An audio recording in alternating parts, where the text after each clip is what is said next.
9 ऐसी बातें जो रोज़मर्रा ज़िंदगी में बहुत फ़ायदेमंद हैं। अगर खुशी चाहते हो तो वक्त पर इबादत करो। अगर चेहरे को पुररौनक बनाना चाहते हो तो तहज्जुद की नमाज़ पढ़ो। अगर सुकून चाहते हो तो कुरान पढ़ो। अगर सेहत चाहते हो तो रोज़ा रखो। अगर मुसीबतों का हल चाहते हो तो इस्तग़फ़ार करो।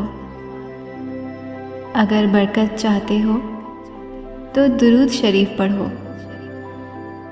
अगर मुश्किलात ख़त्म करना चाहते हो तो लाहौल पढ़ो। अगर गमों से निजात चाहते हो तो दुआ मांगो।